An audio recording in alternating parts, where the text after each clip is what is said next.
Welcome to the Flymen Fishing Show, where we talk fly fishing, fly tying, and everything in between. I'm your host, Scotty Davis.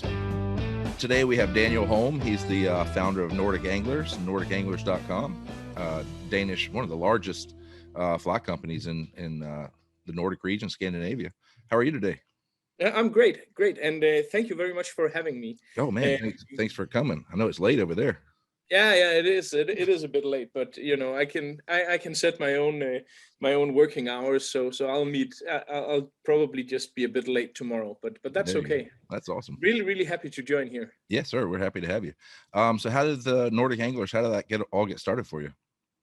Well, basically, I've been doing a lot of fly tying courses and a lot of seminars and a lot of in Denmark we don't have guiding as such, like you have in the US, but I've done a lot of courses and stuff like that. And basically I was tired of not being able to have some decent camera equipment, so I thought, why not start a small fly tying shop, and then I would be able to subtract my camera expenses from my taxes. Yeah. And it just so the first couple of years it was just basically in a spare room in the house, and just kind of a small, some IKEA closets, and then it just took off, and now we have more than 800 square meters of fly tying and fly fishing. Dang. And 7 employees. Nice. Is it mainly a warehouse for the internet business, or do you have a showroom as well? Well, we were planning on building a big showroom with some kind of opening hours, because mainly it has been in a web-based shop for a long time. But then the Corona kicked in, and so that project was basically put on hold, and we decided to go another direction. But now that's easing up, so I think that's in the future, definitely, because it's nice to have a place where the customers can come and actually see the stuff. They can now, but everything is just a bit messy because we're expanding a lot, and we just got 2.5 tons of new shelves to install yesterday. So things are a bit hectic here. Busy. Yeah. That's but good. in a good way. Good way, definitely. So it started for you with making the YouTube tutorial videos? Yeah, that came first, and I kind of just did that, and then I thought to myself, why not turn this into some kind of try to not to monetize exactly, but if I'm doing the videos anyway, why not have find a place where people can actually buy the materials that I'm using anyway. So yeah, that one thing led to another, and then 4 years ago, I had to decide if I wanted to continue being a teacher, or I wanted to take the big leap of faith and dive into making this my livelihood. Well, we're glad you did. Yeah, so am I. It's good fun, it's pretty cool to be able to work with your hobby all day. Yeah, every day. Yeah. What did you teach? I taught math, physics, and chemistry, and biology, and science. I don't know is it called social science? Yeah. Yeah, the stuff with politics and stuff like that, and a bit of history as well. Wow. For 7th to 9th grade. Okay. How long did you do that? 7 years. Oh, wow. Yeah, teaching can put you in an early grave. That's stressful. No, I miss it quite a lot, especially the physics and the chemistry, because you can do a lot of not crazy stuff, but a lot of stuff where you see the expressions on the pupils' faces, where they go from not knowing to being kind of getting this insight into what is really going on, and that expression never gets old. You can get that a lot with fly fishing as well. When you learn somebody to do the double haul, or how to tie a parachute hackle or something like that. There's a lot of that in there as well. So I still teach, but not on a daily basis as before. Yeah, you were saying when you see it click, I was trolling through your Instagram page, and there's a young man on there that catches his first salmon, and he is the most excited guy I think I've ever seen, and I probably watched it 15 or 20 times. Like, this is great. Yeah, that was that. I promised him I would help him catch his first sea trout on a foam fly and his first salmon that year, and we did both things in 2 trips. Yeah. So we went fishing for a sea trout with the dry fly, and he got one, and then we went to fishing for the salmon, and that expression. It was really a golden moment. It was. That was great. Yeah. Are you from Denmark originally? Yeah. Born and raised in Denmark, actually quite near to where the shop is. It's near from Aarhus, which is the second largest city in Denmark. So it's in the middle of Jutland. So we have all the rivers, we have all the coastal fishing, we have all the really good fishing fairly close at hand. I mean, compared to the distances over there, when I go salmon fishing, which is probably the longest trip I have to take, I drive about 1.5 hours. Oh, that's not bad. No, but and that's a really long drive to get fishing from where I'm located. Shit, not where we're from. No, I know. So you're a coastal town. You're on the saltwater. Yeah. There is a big harbor here in Aarhus, and from where I live, which is on the outskirts in the suburb of Aarhus, I have about 15 minutes down to some very, very nice coastal sea trout fishing. And the coastal sea trout fishing is, in Denmark, we have a bit of a special fishing that's not common throughout the world, because in Denmark, a lot of the brown trouts, they migrate down the river and into the ocean because it's not too salty and not too hot and not too cold, and then they stay there for most of the year, feeding on herring and sand eels and stuff. So they grow really, really fast, and shrimp, and you can of course catch them on the coastline, kind of like fishing a really, really big lake with 5 weights or 6 weights or 7 weights, and just fishing rocky points and dunes of seaweed and stuff like that. Is there a big tide? Yeah, no, it's not really big. A normal tide is about 0.5 meter, so about 3 feet, maybe 2 feet, something like that. Really extreme would be 3-4 feet, something like that. So it's not big, but you can find some reefs where you can get some good current going, and those are of course good spots for the trouts. And you'll have pretty good pike fishing there too, right? Yeah, definitely. A lot of pikes, but since Denmark is a relatively small country and there's a lot of fishermen, then the really good pike water is if ever you come across that, you gotta not mask your pictures completely, but you gotta keep it a bit under wraps, because some good pike fishing can be fished out quite easily. Even though it's purely catch and release, they just tend to after if water is heavily fished, then they tend to simply stop biting at some point. They're still there, but you cannot catch them anymore for some reason. So is the catch and release, is that a law, a regulation, or is that kind of just the? No, it's kind of just the community, especially when it comes to pikes, because you can eat them, but they're not as sought after for food as for instance the sea trout or the salmon. The most of the sea trout are brown trout, you said? Or yeah, the sea trout and the brown trout and are identical in when it comes to genetic. It's just a matter of how far they migrate downstream. So let's say a sea trout and a brown trout can easily spawn together. It's just the small trouts. If they don't migrate long, they're going to stay in the river. But here, most of them migrate longer and then enter the coast to grow fast and become big. And then in the fall, these really, really big sea-run brown trouts, they enter the river to spawn again. Cool. When do the Atlantic salmon show up? Well, quite early. In Denmark, the salmon fishing Denmark is actually the only country in the world where the Atlantic salmon population has been rising steadily, because we have so many restrictions and we take so good care of the fishing. So the fishing starts on the 16th of April, and then it goes to the 16th of October. But on each individual river, there is a quota of approximately, it depends from river to river on how long and how big the river is, but it's around 200 fish that are allowed to be killed.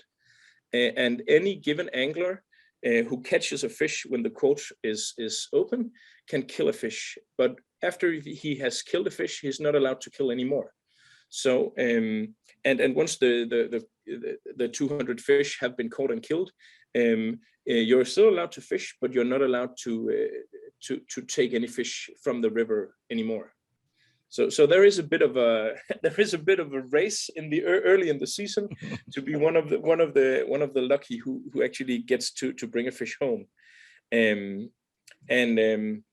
The past 4 years, 3 out of 4 years, I've been able to bring one home. So, cool. and this year I caught a really nice one. It was close to a meter. And I, as I was landing it, I was really considering releasing it. But then on the other hand, if I released that fish would not have been killed. So there would still have been one on the quota open for another one to kill. So every year I'm hoping to catch a fish that is just above 76 centimeters. I don't know how much that is in inches, but that is, it's 2.5. It's about 30 inches, I think. You're the math teacher. I can't do math. Yeah. I think it's about 32 inches or something like that, because that is the quota is divided into two smaller salmon and bigger salmon. So if I catch one that is, let's say, 34 inches, then that is the best fish for me to kill, because that means that potentially I save a 20 kilo fish. So I always hope to catch the smallest of the big ones, because that potentially means, I don't feel so bad bringing it home, and I potentially save a really big one, if that makes sense. I don't know. Yeah. If I explain that correctly. But how do you like to cook them? Well, a fish of that size, it was about 20 pounds. So I had that cold smoked, and then the in-laws got a piece, and my parents got a piece, and everyone was just really happy. And of course I kept some for myself, and both my kids like it, so, and my wife as well. So very cool. So how do they know that? How do they keep track of the quota? Do the anglers have to report their fish? You have to report if you catch a fish, even if you release it, you have to report it on the same day. So and the same with sea trouts, if you catch any of those. So as soon as they're close to ending, the quota is closed, is closed, maybe 4 or 5 fish, they issue a stop. So they are sure that not too many fish are killed, and it's really regulated, and it's really monetized. And last year I had a really horrible experience, because some douchebag made a false claim in my name I had killed a fish that I was not allowed to be killed. So I was called by the authorities and the fishing association, and everyone wanted to know exactly what I've been doing. But I could, of course, prove I had been at work at that time, and so on, and no, they didn't really believe that it was. They were really surprised, so they wanted to hear my side of the story. But once I told them how it was, they, of course, they believed me right away, and I actually pressed charges with the police. But the police could not, treat it as a crime, because basically they could. It was impossible to prove that my business had suffered from it, and I had to make a video on YouTube and on Facebook disclaiming that this was not my fish. I had nothing to do with it. And so I don't know if it was just some drunk guy thinking it was a fun thing to do, or it was someone who were an ex-girlfriend maybe. No, I'm very sure it wasn't.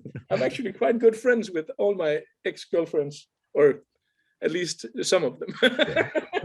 Yeah. So you said the salmon population is rising. Yeah. How far? There must not be a lot of dams on the rivers. Well, there is in some of the rivers, but there's really been a huge effort these past years to remove as many of them as possible. So a lot of the really big ones has gone. The biggest one is still there.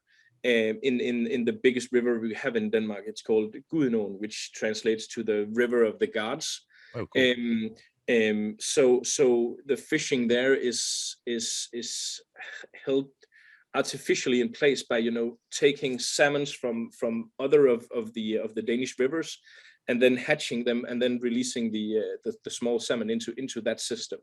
But it's been a struggle for the past 20 years to actually get rid of that one dam, because it's just such a blemish on our biggest and most beautiful river. And it was the river that had the absolute biggest stock of salmons back in the day, and the salmon was completely annihilated 3 years after that dam was built back in 1940 something, I think, or 30 something. I can't remember, but the stocks, it killed off the salmon in that system in 3 years' time, because all the spawning grounds were above, or actually where the dam lake is now placed. Were the dams built for power purposes, hydroelectric power? Yeah. At the time, that power plant could supply roughly a fourth of the country's electricity needs. So it's a really old dam, but now it can't even support the closest town of 2,000 people. Yeah.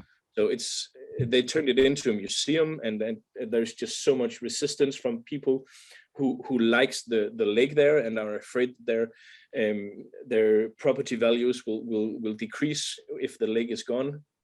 But with other big projects like we have done in Denmark, some really big ones because Denmark is farming country, so about 90% of our rivers have actually been tampered with, and this 90% is not of the river, but 90% of the total length of all rivers have been straightened in order to make agriculture more efficient, to make the drainage more efficient.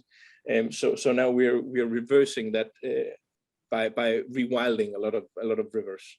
That's awesome. Are there like groups over there like Trout Unlimited in the US? Y'all have like a society or a conservation group that protects the salmon? We have a big anglers association that is taking all these court battles and stuff like that, and also a lot of local groups around that gets donated 2 tonnages of gravel and then just drives it out to the river and just tosses it in to create some spawning grounds and stuff. So they're I guess all fish are like that. They need that little small gravel to spawn in. Yeah. The trouts do, at least. Yeah. But some of the others, because we don't have that big of a diversity of the fish populations. We have pike and perch and roach and some other. They're called senda. I can't recall the name.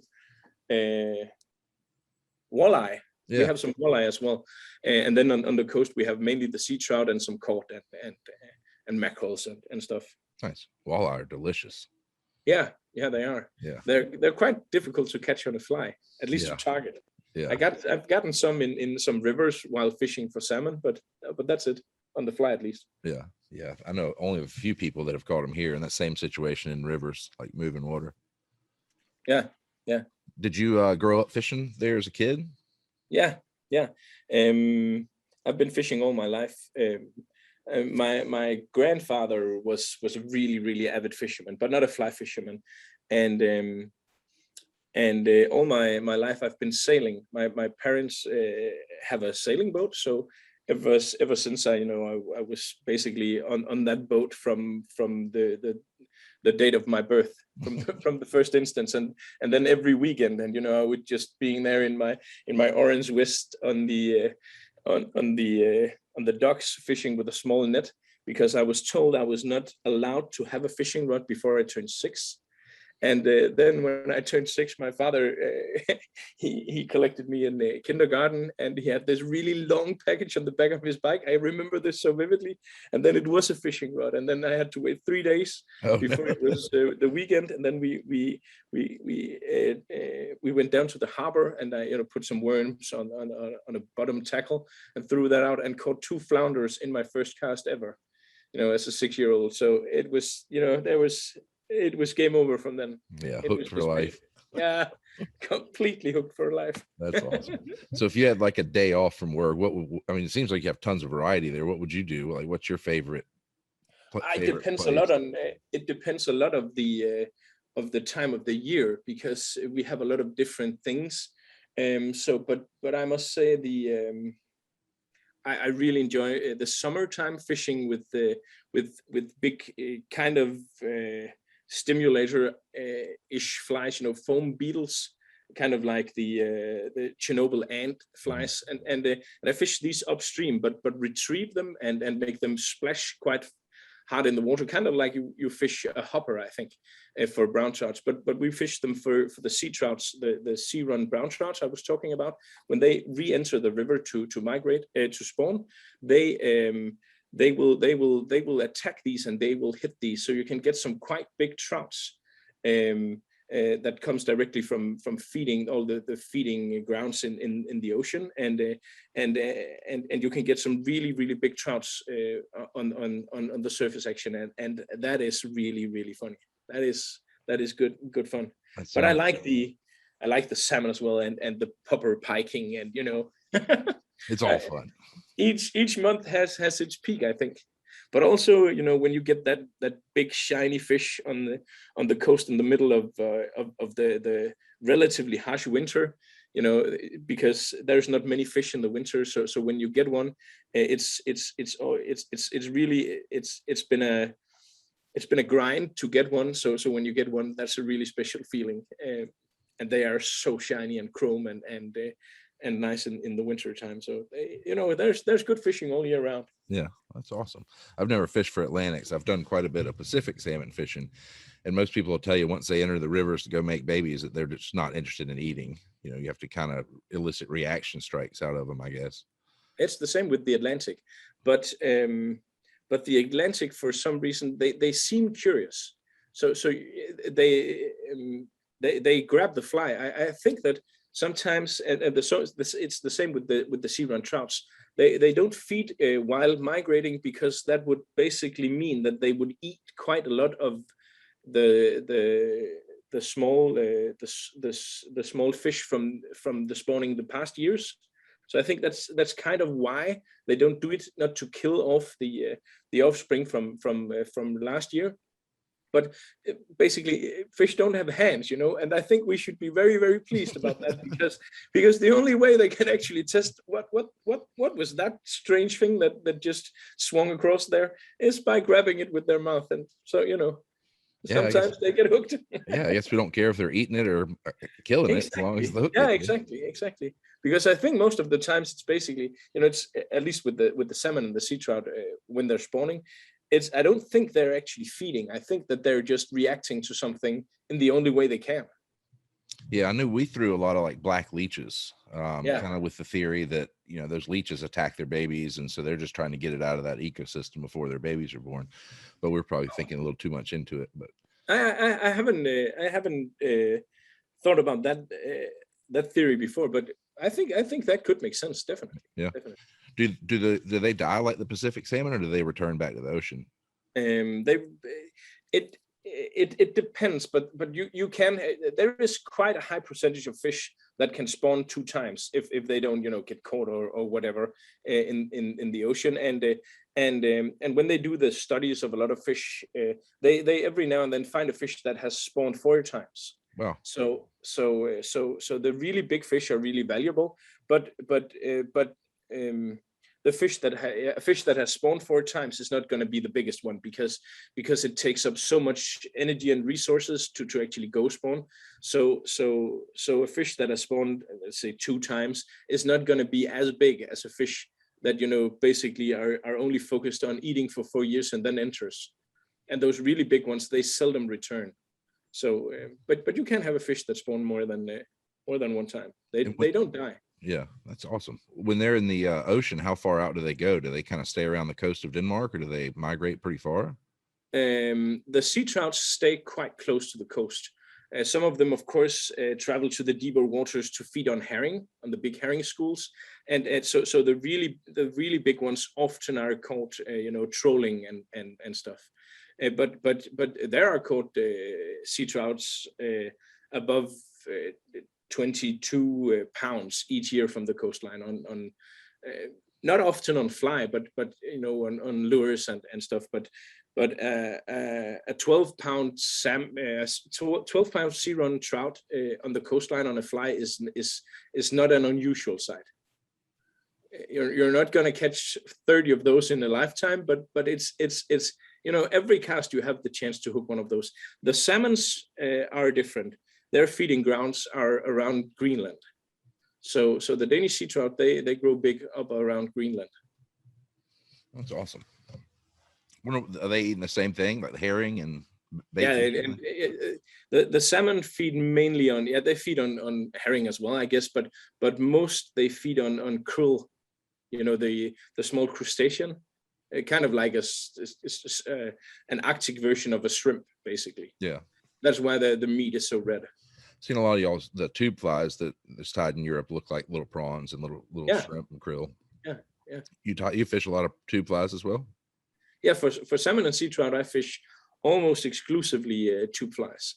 I think that the tube flies have a lot of advantages compared to single or double hooks, because a lot of the rivers we fish quite deep with sinking lines, and whenever you get snagged, you can basically just replace the hook.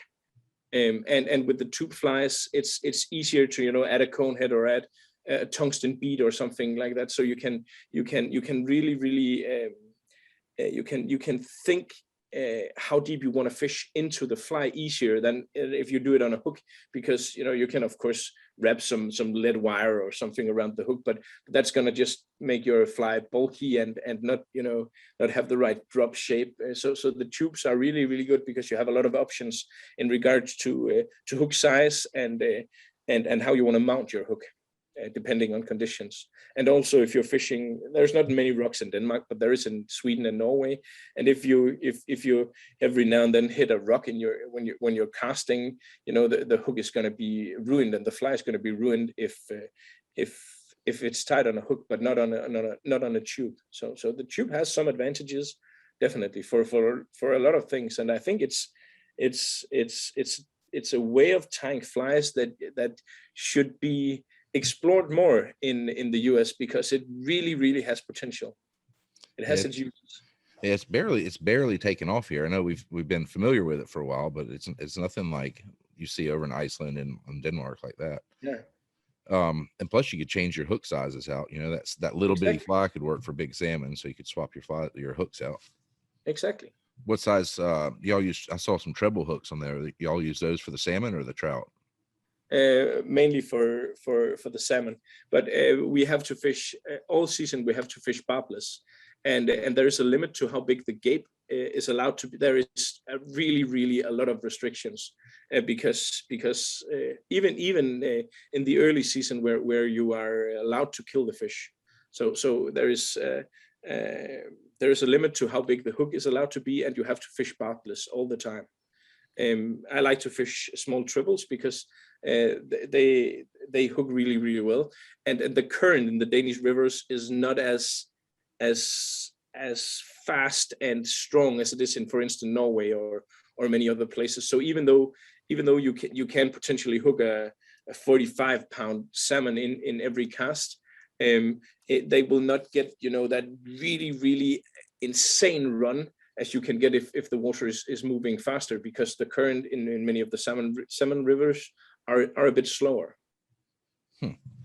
So you said earlier that y'all don't necessarily guide much in Denmark. Yeah. We just never had the tradition.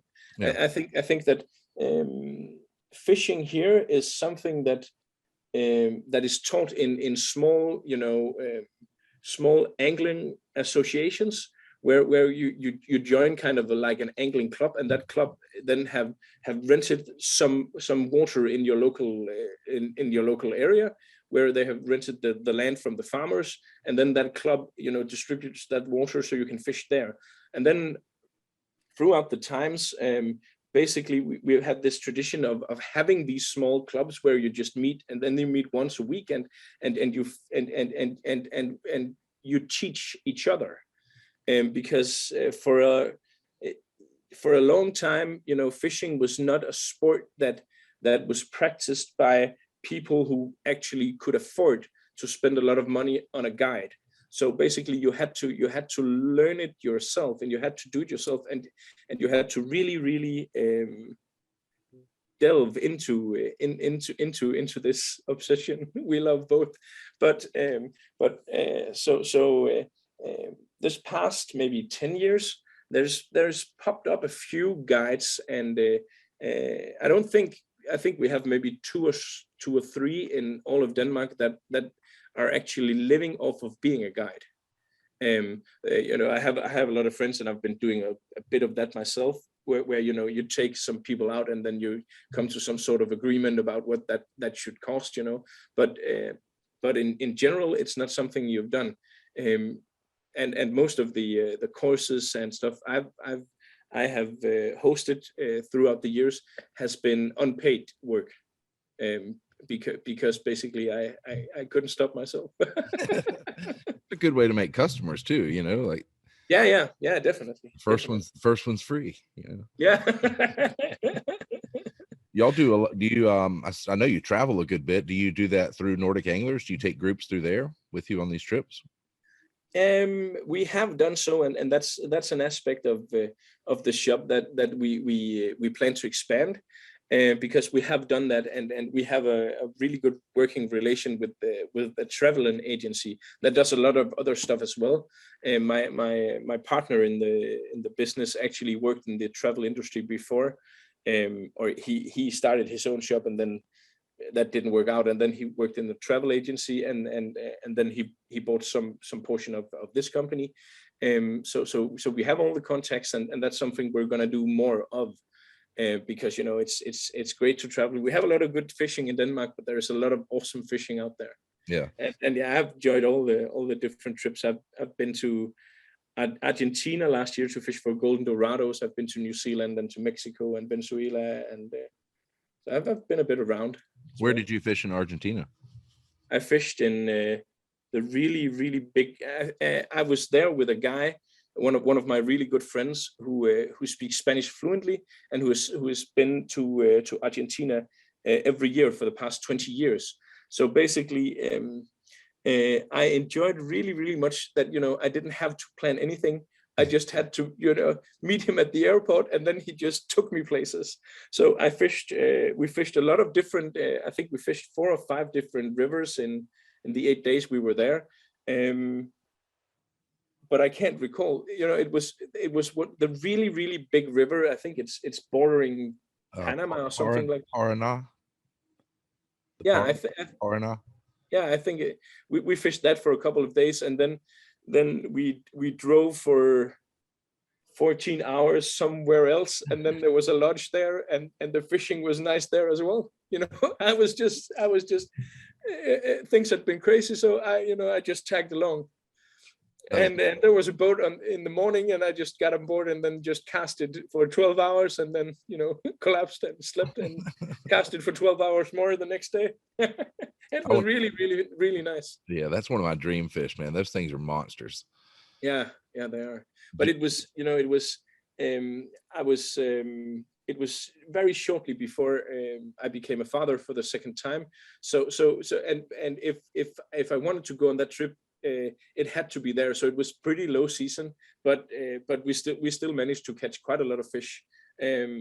I lost some really big ones. The biggest I caught was 19 pounds, I think. So it was a good fish, but it was not nearly as big as some of the fish we saw, and some of the fish that, you know, the ones that got away, as it always is.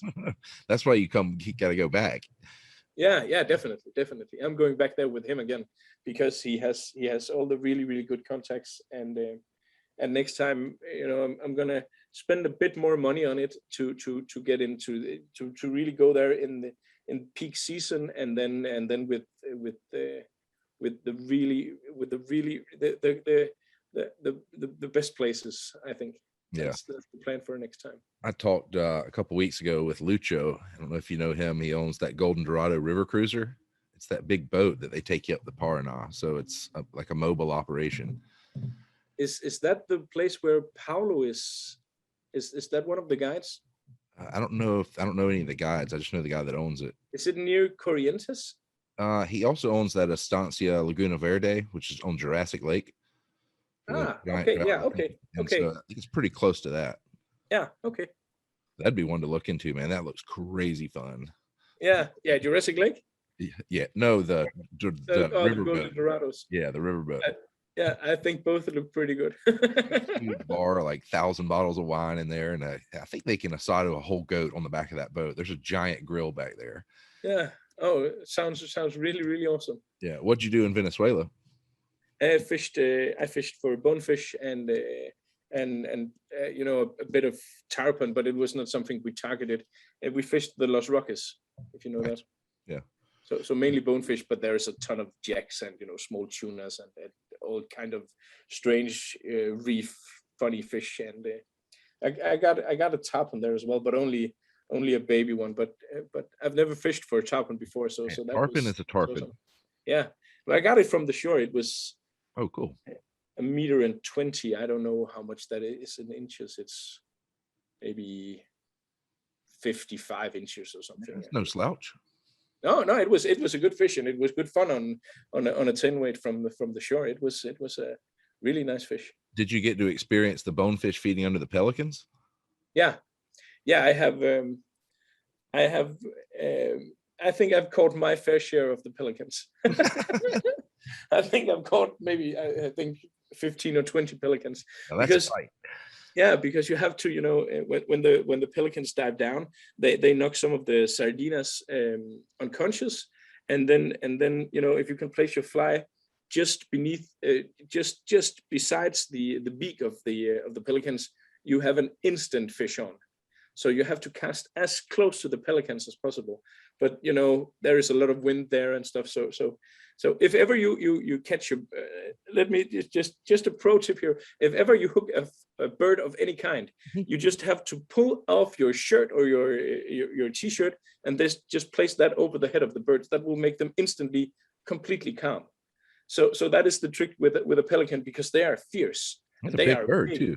Yeah, and they have kind of this big hook on the end of the beak, and you do not want to mess with that one. If you just throw some kind of cloth over their heads, you can easily hold them and just remove the fly really, really easily and let them go.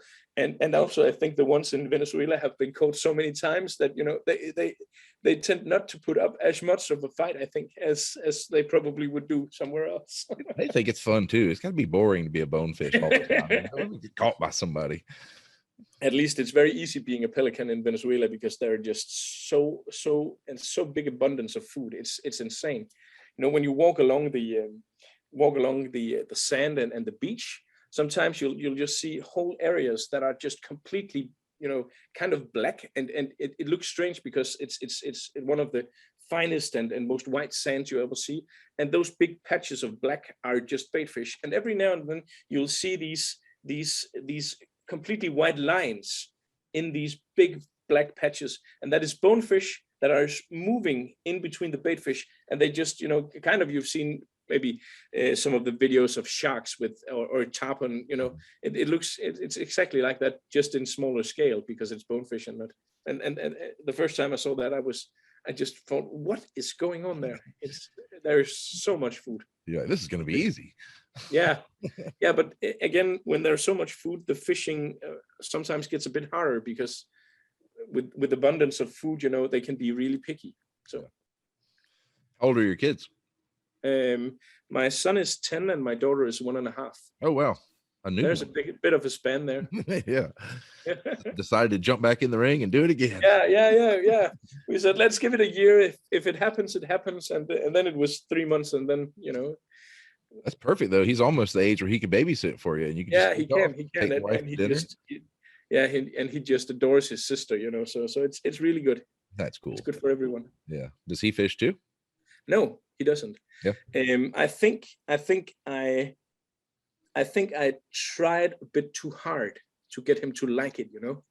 I really think it's not that it's not that he despises it or really hates it, but I tried too hard, and I think I ruined it a bit for him. So the past 3 or 4 years, I haven't asked him a single time to go, and then I asked him about 2 weeks ago if he wanted to come salmon fishing, and he said, okay, let's try that. So what I did was to kind of get him back into the game. We went salmon fishing, but we didn't fish much. We played a lot of Dungeons and Dragons. Just while we walked along the river, we saw a few fish, but it was not the fish that was important to him. It was being there with me. Yeah. And so I respected that, and we fished a little, but mainly we were there. So I'm starting to gradually build this a bit slow again. Yeah. And hopefully he will get there sometimes, but if he would rather go be a ballet dancer, then he just do that. I don't care, Yeah. As long as he does something that makes him happy. And right. We have a lot of other things that we do together. So, but yeah, I would lie if I didn't say that I would love for him to be my my buddy out on the water. But sometimes it's not in the cards. But there is a second chance with Liv, our daughter. Yeah. Yeah. I had heard from somebody when I had kids, it's kind of the same deal. I didn't want to like overpressure. I mean, I knew I would, just that's how I am. And they said, just keep, like you said, keep it really light, let them bring their toys, don't be like, put your toy up, like they can play their computer or whatever, iPad. And then if the fishing's good, they're going to put it down, like if you catch a fish, they're going to put it down. They're going to see what makes it tick. So. Yeah. And don't get overexcited, and don't make it all about catching, make it about the experience, because I only took him places where I knew we were going to catch a lot of fish, and and fish were jumping. So let's go. So I was too eager. It's basically just let's go out there and see whatever happens, and then have a good time. Another trick is I figured out what his favorite cookies was. And then, I tried a bit out, and then I told him we can only have these cookies when we go fishing. There you go. And to this day, he's still thinking, man, okay, we can go. So I mean, I've loosened up a bit on that, but we had those cookies last time as well, and he really enjoyed that, and he thought that was fun. So, make it a lot about. I think the key is to make it just about being there. Yeah. It's basically it's also the thing that got us hooked. Of course, catching a fish is nice, but just being out there is just awesome. Yeah, being a wild kid. Yeah, exactly. And if your kid would rather that they go on hunting for beetles or frogs, then do that. They if there is fish, they will come back to it, as you said. I'm sure about that. Yeah. So yeah. Do you see a lot of Danish kids getting into it?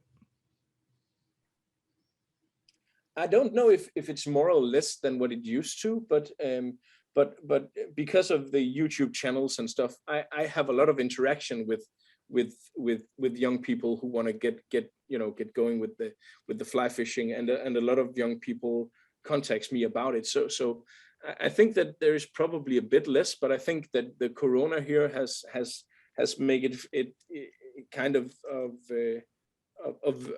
there is a bigger audience now. Because there was not much you can do, and at one point everyone has completed Netflix, and so you can only watch Tiger King so many times. Yeah, exactly. So you get crazy from doing that. So everyone wanted to go outside and do something, and a lot of people have been picking up the fishing rods and the fishing game. And I think, especially here in Denmark, many people are fishing, not with the fly, with the, you call it regular fishing or spin fishing. Yeah, exactly. And I think in the following years we're going to see it has been a big spike in fly fishing, but it's gonna continue to grow, I think. And also I've seen a lot of people who have not been fishing for many years have re-entered the game, A lot of those. There's a lot of them in Denmark.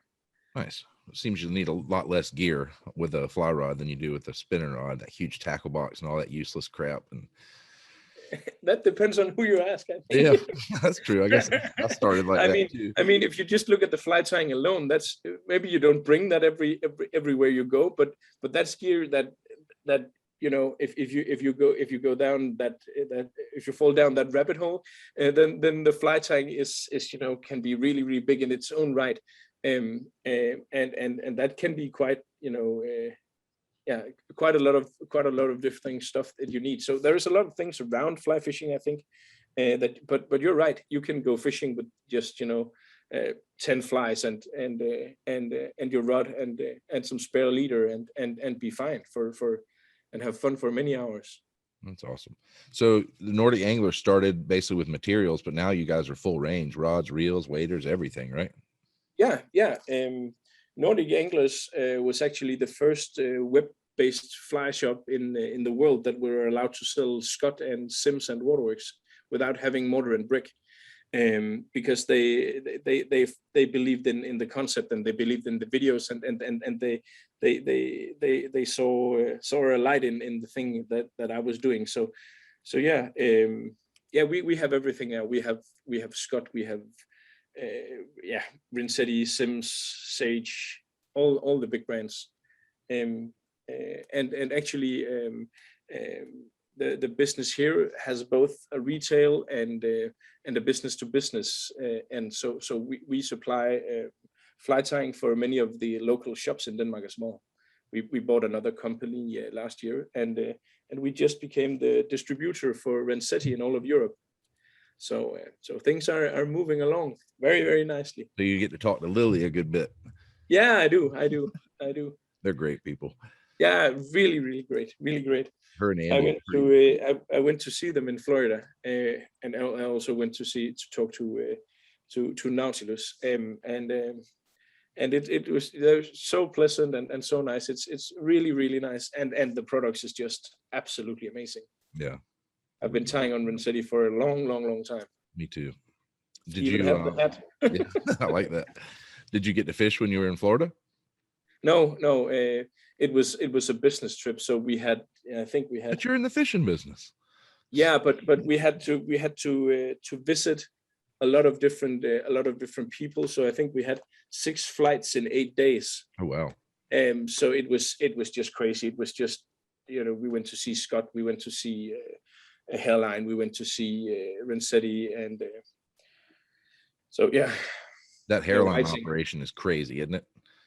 What? The hairline operation is crazy. Their warehouse. Yeah, it is. It's big. But the thing that made the biggest impression on me was whiting, and also I think seeing Scott Fly Rod Company was really awesome, because I've never seen how fly rods are actually produced, and the atmosphere at Scott was just really, really great. And I fish a lot with Scott rods. Yeah. Which ones do you like? I have the sector is perfect for the Danish sea trouts on the coastline in the 6 and 7 weight. So I have those, and then the centric in 5 weight, both in 9 and 10 feet, are perfect for the smaller rivers. So I'm really fond of those. Y'all fish a lot of rods over 9 feet? I have a few because we have a lot of weeds in the rivers, a lot of vegetation. So you have a better reach to actually guide the fly when it swings. And so a 10 feet is a great length for much of the river fishing. Cool. What about the spay rods? Yeah, there I like my Loomis. Which ones? The G Loomis ones. Yeah, the two-handed rods. What? Do you fish two-handed rods? Yeah.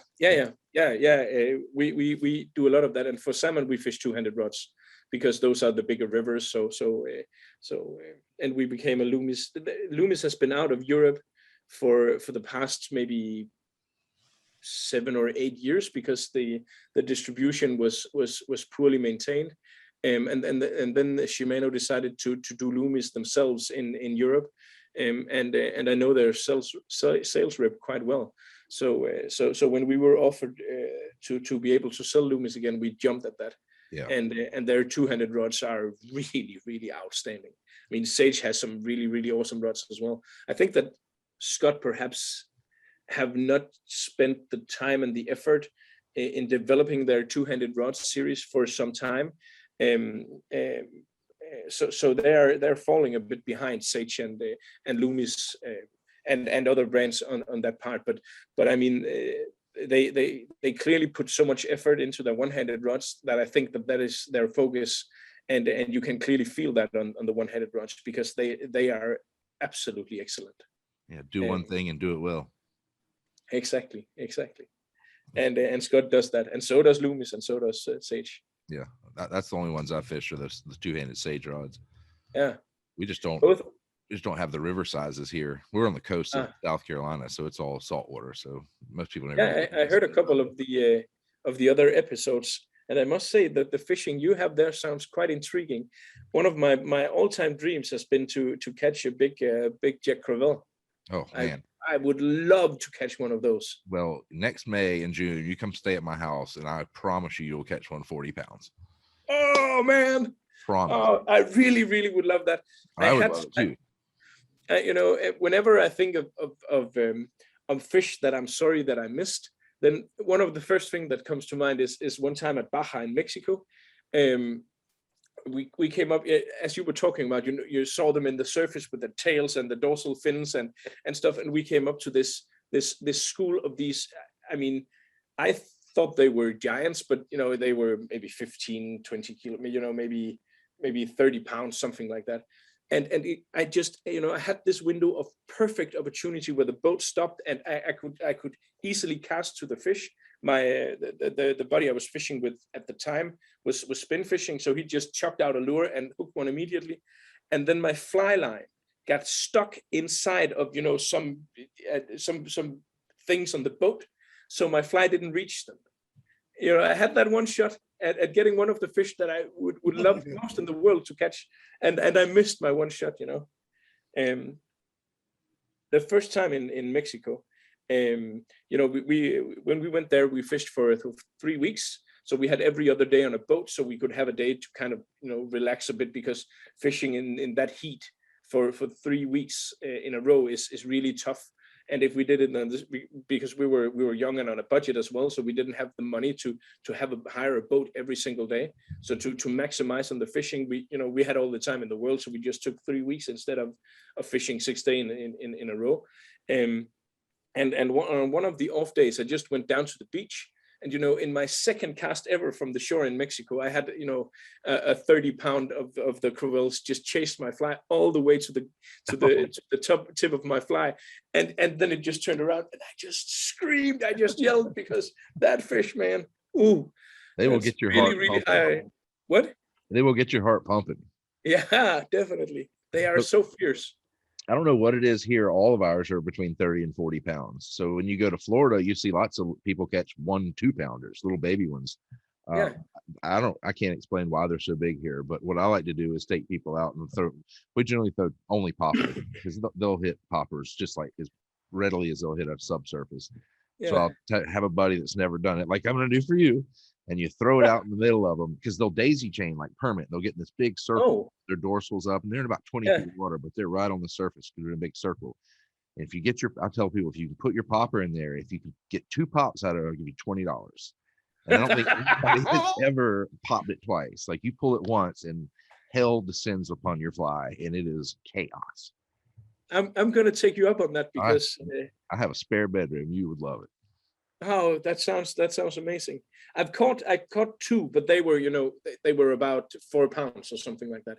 And they were, when I picked them up, they were grunting at me. Yeah. They'll grit their teeth too. Exactly. They even sound as angry as they look.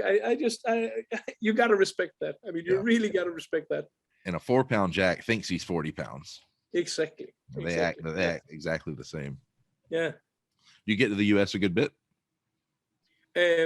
I've only been to the US once, and that was on that trip I talked about, where we visited a lot of different dealers and stuff. But Mhm. but I have family that has located in Florida, so so I would definitely like to go more. Also because there's just so much awesome fishing over there. Yeah, it's a lot of variety here where we Yeah, are. exactly. And the redfish is different, a lot different here than most places because our tide swing is so big. So you'll get them Yeah. flooding into, it's like flooding somebody's backyard with a foot of water and then just seeing fish just snaking through the grass. It's like a Yeah, drug. I've seen some videos. That's an intriguing species as well, I think. Yeah. Where So in Florida? Where in Florida is your you have family? he's in Miami. Oh, cool. He's directing a big construction of a salmon facility on land. Like a fish farm kind of? So what? Like aquaculture, like fish farming? Yeah, but so they can reuse the water and it doesn't pollute and stuff like that. So the best way possible of doing that. It's my cousin. And that project is it's the only way that industry can go, I think, because it's a horrible industry, but I think and it's just ruining so many pristine places, and it's completely wrecked Norway, and it also completely wrecked a lot of the coastline here in Denmark, and a lot of the marine ecosystems here in Denmark. So but I don't think you can just stop that industry completely, because people love salmon, and I think it's better that they eat a farm salmon than if they should get their supply from stocks that are depleting worldwide. Right. And if you do it like that, that is the way to go. So yeah. So you say it ruined Norway, just like got rid of the original stock, the original breeding stock? Yeah, both that, but it also it just kills off the bottom of the fjords, because there is just so insane amount of wastes from the fish. So there are completely barren areas of their pristine fjords that doesn't have life anymore, and a lot of the fish, which are basically degenerated salmon, at least if you look at the genetics, they escape, and they pollute the original fish, fish in the river systems by spawning, and by spawning with the wild fish, and it's just horrible. It's horrible. Yeah, that's crazy. Mm-hmm. You gonna fish this week?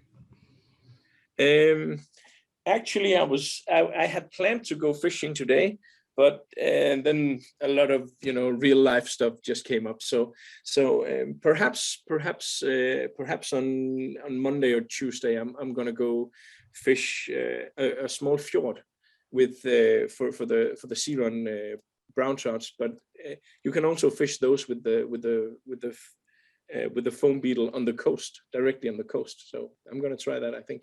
That's cool. Doing a video about that. Yeah, most of your fishing is wading. Yeah, on the coast it is. It's almost it's purely wading, because the profile of we don't have. I mean, the highest point in Denmark is 400 feet or so. Really? And the second highest point in Denmark is called Sky Mountain, and that's just completely ridiculous. 300 feet, and it's called Sky Mountain. Like a hill. Yeah, it's a small hill. Yeah. It's a bump in the way, but that's how we are here in Denmark, So there is these really big plateaus you can wade and fish, because the lay of the land is so flat. So and that moves out into the ocean as well. So you have these really big banks, kind of like flats. Almost where the sea trout will enter from the deeper waters and then feed on shrimp and stickleback and gobies and sand eels and stuff, and then you walk and fish those. Nice. Mm-hmm. That's cool. Let's see. Tell me a good pike story. I've never caught a pike. Well, never. Yeah. if you're ever over here, I'm gonna take you pike fishing then. I've caught pickerel, little chain pickerel, which is what we have in the south, which is 12 inches maybe. Oh, and it's the same family as the pike? Yeah, it's the smallest one. It's called a chain pickerel. We call them jackfish, but it looks just like a foot-long pike. Oh, really? Mm-hmm. Oh, really? I would like to see a picture. I mean, if it's just a small pike, it's just a small pike. But they get red on their fins. They're real pretty. Oh, send me a picture. Send me a picture. I'd love to see one of those. I mean, I think that pike are so awesome because they're fairly easy to catch, and they grow quite big. Here in Denmark, it's not uncommon to get an 8, 10, 12 kilo fish. 20 pounder is not an uncommon sight, and they are everywhere. They grow quite fast, and they don't have that much requirements to their habitat. So they're really, really good. But a couple of years ago, by accident, I got to be part of a really, really small kind of random group of people who had access to this one lake, and this lake was it was the most insane thing I've ever seen. It was in Denmark, we've done a lot of biomanipulations to get some of these lakes that has been, because of the farmlands, there is a lot of pollution. So a lot of the water get murky from algae, and then some of the big predators die because they can't see their prey, and it's just filled with roach. So so what they've tried to do is basically to catch as many roach as they can, and then release a lot of small pikes that have been bred in a fish farm, basically. And if you can find one of these lakes that has where this has been done, maybe 5 or 6 years ago, and not many people know about it, you can find some pike water that are just insane. And I stumbled upon one of these lakes, and it was just, it was easy to just fish with a popper and catch, I mean, literally as many pikes as you'd like. and big pikes as well, because it was quite some time since then all the pikes here were big. You didn't catch many small ones. Of course, we were fishing with 10 inches flies, so that kind of takes off that kind of weeds out the small ones. But I had this one day where everything was just completely mayhem. I had 3 different, in one cast I had 3 different big pikes grab the same fly before I hooked one. And I managed to catch, I think it was 7 fish that was above the, how much is this? Above 40 inches. Wow. Damn. With the biggest close to 46 or 47, something like that. Jeez. And it was just popper fishing. It was just everything, and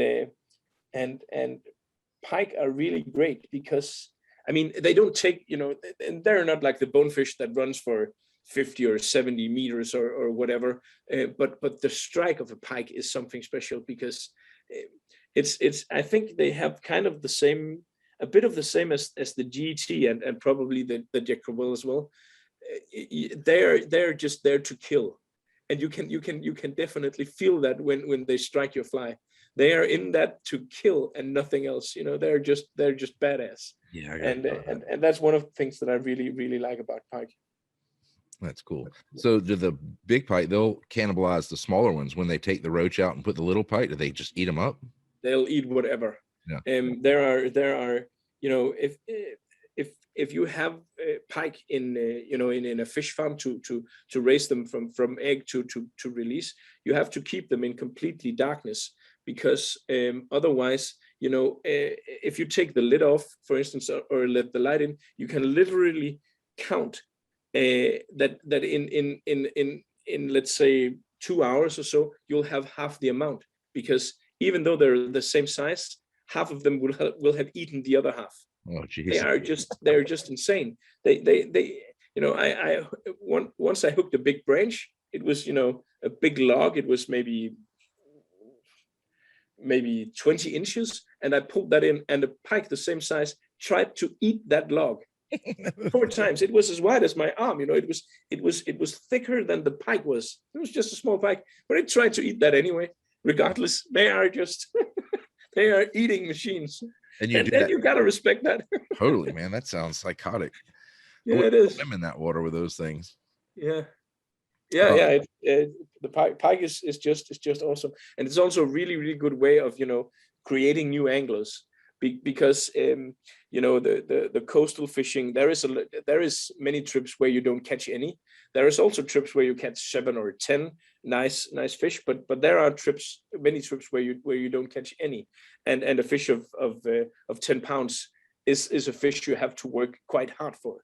But that's not the case with the pike. You can just throw whatever, a lure or whatever, and you will, if there is any still water of just really small size, there's going to be pike in there, and you can tell some really good stories about, in this lake, back in the day, there was this guy who got eaten by the big pike. And in many of the lakes there are stories like that, and some of them have the famous old pike that has the skeletal, or the skeleton from an eagle latched onto its back, because it was so big it just pulled the eagle down. And there's a lot of stories like that. And stories like that also tend to get the kids excited. Heck yeah, it gets me excited. Yeah. Salmon is a special fish, I think. In many ways, salmon is one of the most sought after fish, first of all, but it's also one of the fish that I think have driven most people mad. I have never experienced anything like salmon fishing, where sometimes you think people really well, and then you go salmon fishing with them, and then they catch nothing for a week, and at the end of that week, these people are not the same. They're the same when they get back home, but they're not the same on that trip. And I think I've never seen or fished for anything that can do that much, that can mess with people's heads so much as the salmon. And when this story takes place, the salmon had messed with my head for real, seriously. I'd been fishing for the past 8 years. I'd been a week to Norway each year, and I've caught, at this point in time, I'd caught one salmon. So I had given up. I was making jokes about the salmon not existing, and people were talking of it was just something that was made up by the commercial industry to get people hooked on fishing that didn't exist, and stuff like that. And I planned a trip to go to Greenland to fish for Arctic char, but my buddy there, he couldn't go. So that went down the drain. And then another of my good buddies, they had an opening for going to Russia, to the Kola Peninsula, fishing for salmon. And I had decided that salmon was not for me. But as it goes, we drank a lot of beer and talked about the trip, and I got more and more hooked on that idea. And then I decided, this is going to be the final call for me. If I go to Russia to fish for salmon, maybe in the best place in the entire world to fish for Atlantic salmon, and I do not have luck or do not catch any, then that's it for me. I'm going to sell all my salmon gear, and I'm going to turn my back on it, and I'm never going to go back to that. Then it was not for me. So going to Russia is a whole story in its own right, because Russia is Russia, and that's a crazy place. But when you go to the Kola Peninsula, it's you have to take this plane out to this city that is basically just on the edge of the world, literally. And then you drive for 4 hours to this decrepit, completely wrecked, ruined, old Soviet helicopter airfield, and then you get this, fairly old, it kind of looks like sometimes it has been stitched together with Lego and chewing gum. Yeah. I think that's what they do their maintenance with, Lego bricks and chewing gum. So you get into this chopper, and then you just fly across the peninsula, which is completely forbidden to actually film from the helicopter, from the chopper, because it's Russian military training grounds.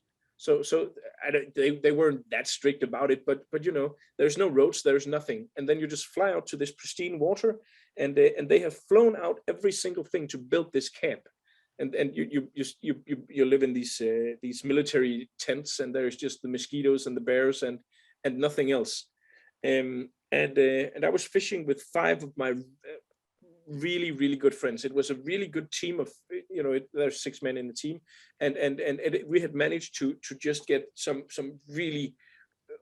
of my really old time friends. So the setup was perfect, and then we started fishing, and I was just so eager. I was just so out of my mind to fish this water. So as soon as the chopper landed, I basically had my rod ready, and then I just went down to the river and just fished. And I said, you can sort out where people should fish when. There is always a home pool where you're just allowed to just go crazy, because that's everyone's water. And then the rest of the river is divided into rotation. And I just fished that while the others sorted that. And of course, I didn't catch any fish. So I got back and said, okay, I calmed down a bit. And then we talked about where to fish, when, and got to the actual fishing. There is one guide in a camp like that, and he rotates as well and helps out where he's needed the most. He was a really cool guide. It was the first time I fished with a guide as well. He was called Sergey. And then we fished for the first day, and because it's so far north, it's not getting dark. So I just fished, and I just fished, and I just fished. So I fished for the first 24 hours straight, without hooking anything, without catching anything. You fish in pairs, and my buddy caught 2, and then we got back to the camp, and the other were there as well for the whatever meal it was. I can't recall, and the others had caught at least 2 each, and 2 of them had caught 4, and I still haven't had not a single bite from these salmons. So the others went to bed, and I went down and fished 8 hours more. And I didn't catch anything, and I was just busted from the mosquitoes and from not catching anything. And I think, as a human being, I think I have never been more on the edge of a collapse on all fronts as I was just then. But I decided, okay, I gotta have some sleep. So I went into the tent and took a beer, because even though I was still hyped, even though I was so tired, and if you drink just 1 beer, then at least I am out cold. And then Sergey entered the tent, and he sat down, and I offered him a beer, and he politely refused, because we had a good conversation. And those guides are often offered so much alcohol from the clients, because every now and then every week there come new clients, and they're there just to have a good time and drink vodka and beers. So the polite thing for him is, of course, to say yes, but that could be quite a lot of alcohol. So I sat down there, and I just, with my head in my hands, just almost sobbing into my beer with exhaustion, and just not being able to catch this elusive fish. Hush. Sorry. No worries. So I just asked him, what am I doing wrong, Sergey? And Sergey was from the Ukraine. So he had a quite good English vocabulary, but he was not fluent in any way. And I think the best way he could express what he thought was how he did it. And basically he told me that if you want to catch a salmon, it does not work that you're like a hunting dog, like, a pointer, the dog that just runs to the rabbit and just stands there pointing at the rabbit. If you're too engaged, you're too tense, you're too excited, the salmon can feel that. That was what he told me. And you will never catch a salmon if you do it like that. And the only way he could explain it was, he told me that I had to become a Labrador. I had to relax. I had to, sit down, feel the current, feel the fishing, feel everything. And then once I was relaxed and I was in a sound state of mind, he would like for me to go fishing with him the next morning. So I slept for 8 hours, and at breakfast I could feel that the other of my friends there, they thought it was a really good idea if I had the guide until I caught one, because they could feel the tension, and they knew that that was fairly important for the you know, for the overall mood on the rest of that trip. Dog. Yeah. Dogs will be dogs, you know. Is it a big? It doesn't sound like a big dog. It's a little shit ass dog. It's my wife. Well, it's your dog, so Yeah, whatever it's you here like. with me. We'll say that. Yeah. So things were a bit tense, and everyone knew that, you know, the best outcome for this trip and for this trip to be a success was that I had to catch a salmon. So I went with Sergey, and I was, you know, some of the others said, oh, you can just fish this water, which was probably the best spots of all of them, and they just gave them to me because it wasn't in my rotation, but they needed me to catch a fish. So we went down to the river and down to this just absolutely wonderful pool, where you have, you know, some really fast currents, and then it just spreads out, and there is these big holding rocks, and it's just absolutely perfect in any way. So we got down there, and I talked to Sergey, asked him what I should do, and he said, for now we're just gonna move over here and climb onto these cliffs, and then we're just gonna watch. So we climbed up to these cliffs, and then he pointed out some rocks, and right away I could see that there was fish in the pool, because the water in Kola is basically it's completely clear. So I saw three decent sized salmons in the pool, and then while we were sitting there, from the bottom of the pool, a bigger fish rose, and it was so easy to spot that fish, because it was iridescent green on the back. And you can see that fish had been in you know, we were fairly close to the river mouth. So that fish was, you know, completely fresh from the ocean. And it slowly moved up towards the up in the pool. And then it rested on a certain stone. And Sergey pointed to that fish and said, that fish is on the best holding spot, on the best spot in the river for a fish to actually grab your fly. If a fish is there, then he will grab your fly. So now we're going to go down. You're going to move out to that rock, a particular rock. You're going to stand on that exact rock. Then you're going to breathe for a minute. Just look at your hands, just look at the water for a minute. And then you're going to cast your fly so it lands 10 centimeters from that rock that comes out of the water over there. And then you're going to catch your salmon. So I went out to the rock. I stood on the rock. I looked at my hands. I looked at the water for a full minute. Then I stripped off the line of the reel and I made my cast. And the fly was in exactly the right spot. You know, it wasn't my casting that was anything wrong with it. It was my mental state of mind. And the fly moved across the current, and at exactly the spot where he said it would be, the salmon rose and grabbed my fly. So I hooked my first salmon, and it was a I think 15, 16 pound fish. It was a really nice fish, and I played him really well, and he was so strong in the current and so fresh. And the second time he came around, you know, really close, and Sergey was about to grab him, the fly just lost its just lost its place in the mouth. Oh. And because it was so close to the shore and it was deep, the salmon just basically just sank to not sank to the bottom, but slowly moved to the bottom. And I could just stand on the bank and just look down at the salmon, you know, that was maybe, you know, 6 feet from me. But I didn't catch him. And Sergey was, when the hook lost its hold, Sergey just, you know, he just slammed his hands into his face. I said, "Oh no!"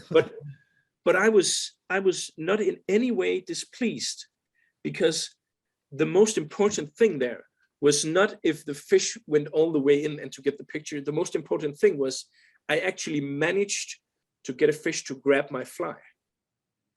So we fished further down, and Sergey pointed out a few spots. And during that day, I hooked and landed 4 additional salmon and lost 3 more. And from then on out, I was unstoppable. I really mean that. I was unstoppable. I went from being completely last to you know, not that, you know, figures and numbers and anything, but for me at that point, it was important not to be, you know, it was important not to be dead last. And I ever since then, every time I go fishing for salmon, or every time I talk about salmon, I talk about how to become a Labrador, because the lesson there was not that you have to have the fly in the right angle and stuff. The lesson there is salmon is a mind game. It really is. And the mind game is, it's more important to to actually take time to just sit on the bank and to get into the beat, into the rhythm, into the feel of the fishing, than it is for your fly to travel across as much water as possible. Because if you just hammer away, and I have ADHD as well, so I had some, I have some I have some, not issues, but something to work with. And that's why salmon fishing is so good for me, because you have to really to lower the pace, to slow things down, and to reflect, and to look at the water and just be there. And if you do that, then the chances of catching salmon is immensely greater than if you just hammer away. So you got to have Zen fishing for unicorns. Exactly. And there is a lot of other fish where, the pikes you just have to hammer away, but for the salmon, if you want to catch some of those, you have to be there. The salmon's like a piano waltz, and the pike's like a rock and roll album. Exactly. That's a good story. Yeah, I think so too. Yeah. I actually have a full YouTube video where I tell kind of the same story, but I've added a lot of visual from the trip, basically filmed with my GoPro. But I tell the same story, and then everything is illustrated by pictures that by video that show this. But I think I really like that story. Yeah, I really like that story. So after that day, they didn't give you that beat of the river anymore, did they? Yeah, it was in my rotation, but after that, basically it didn't matter, because whatever beat I got, I just hooked fish. Even the other thing that happened on that trip was, I have one of the guys who was on that trip is the most gifted salmon fisherman I have ever seen in my life. He's not the best caster by far. I cast way better than he does, but he just had that that sixth sense that just, even though he can't cast as good or as precise or whatever, he's just always the one who ends up hooking the most fish. And he was fishing another pool that was really good, where Sergey had showed me a particular rock to stand on, and then to cast to another certain spot on the towards another certain spot on the opposite side, that would bring your fly perfect across a holding spot. So he was fishing that stretch of river. So I went down there, and I told him what Sergey had told me, that you had to stand out in the river on this white rock and then cast towards that cliff over there. So he did that, and he cast maybe 10, maybe 15 times, and he said, "There's not a salmon there." And I said, "You didn't hit the spot." I took the rod from him, and I sent one cast completely in the right direction. The fly landed exactly where I knew it should land, because I had landed another fish there. And I said, "Now it's in the right spot." And then I hooked a salmon, with the best salmon fisher I ever met, Rod. And he said there wasn't one. That was just pure awesomeness. That's a confident. He was completely, whoa, what? So that was, I told you. Nice. Yeah. So I went from being maybe the baddest, the most poorly fishing salmon fisherman in 2 days time, I was getting it done, for sure. From zero to hero. Yeah, exactly. So yeah, That's if awesome. ever you want to catch salmon, go to Kola. It's a marvelous place. And the rainbows there are phenomenal too, right? No, I think you're thinking of Kamchatka. Oh, Kamchatka, yeah. Kola is, if you have Europe, the Kola Peninsula is basically the farthest north you can come. It's above Norway and Finland. Gotcha. Yeah, that sounds like a dream trip. Are you going to go back there at some point? I have been back to Kola one time since. and it was really, really awesome as well. But it's one of the places I'm definitely going back to more than once, because cola is something completely unique. Yeah, that sounds like it. That's crazy. It is. Well, I'm glad you got them. Yeah, so am I. You probably wouldn't be sitting here if you hadn't. So no, probably wouldn't. Yes. Probably wouldn't. But I know that was quite a long story as well. So use it if you can, or if not, then maybe we can use it another time. If you want me on another time. But we're definitely gonna probably have a long list and stuff. So we're definitely gonna go around 2 with you at some point. Okay, I'm happy to hear that. Well, now I think it's time to go home. Okay. So thank you very much. Yes, sir. Listening to my rants, and take care, and say hi to all the guys over there. I will, and we will hopefully see you soon. Yeah. I'm gonna take you up on that. Please for sure. All right. Thanks, Daniel. Take care. Have a good one, buddy.